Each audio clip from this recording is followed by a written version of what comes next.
CBS Trimbak नाका smart रोडवरील HRD सेंटरजवळील फुटपाथवर किरकोळ कारणावरून 15 वर्षीय मुलाने 40 वर्षीय व्यक्तीच्या डोक्यात पेव्हर ब्लॉक मारून प्राणघातक हल्ला केला। रविवारी दिनांक 1 ला दुपारच्या सुमारास ही घटना घडली। सरकारवाडा पोलिसांनी तातडीने जखमीस जिल्हा रुग्णालयात दाखल केले तर अल्पवयीन मुलास ताब्यात घेतले आहे। सरकारवाडा पोलिसांनी दिलेल्या माहितीनुसार एचआरडी सेंटर समोरील फुटपाथवर दुपारी 3च्या सुमारास 2 फिर रस्त्यांमध्ये वाद झाला। त्यात एकाने अल्पवयीन मुलास शिवीगाळ केल्याचे समजते। त्यामुळे अल्पवयीन मुलाने संतापाच्या भरात पेव्हर ब्लॉक उचलून दुसऱ्या फिर रस्त्यात डोक्यात मारले। यामुळे तो गंभीररित्या जखमी होऊन खाली कोसळला। परिसरातील रिक्षा चालकांनी घटनेची माहिती 112 वर फोन करून पोलिसांना कळवली।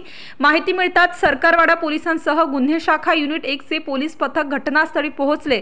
त्यांनी तातडीने जखमी व्यक्तीस उपचारांसाठी जिल्हा शासकीय रुग्णालयात दाखल केले। त्याच्यावर अतिदक्षता विभागात उपचार सुरू आहेत। या प्रकरणी गुन्हे शाखा युनिट 1 च्या पथकाने अल्पवयीन संशयितास ताब्यात घेतले आहे। सरकारवाडा पोलीस ठाण्यात त्याच्या विरोधात प्राणघातक हल्ला केल्याप्रकरणी गुन्हा दाखल करण्याचे काम रात्री उशिरापर्यंत सुरू होते। रिक्षा चालकांनी दाखवलेल्या प्रसंगावधानामुळे फिर रस्त्याला त्वरित उपचार मिळाले व संशयित मारेकरीही पोलिसांच्या ताब्यात आला। जखमी व्यक्तीची ओळख पटलेली नसून त्याची तब्येत गंभीर असल्याचे पोलिसांनी सांगितले। हत्येचे कारण आणि जखमीची ओळख पटवण्याचे काम सरकारवाडा पोलीस करत आहेत। स्टार न्यूज साठी मोहसिन पठाण,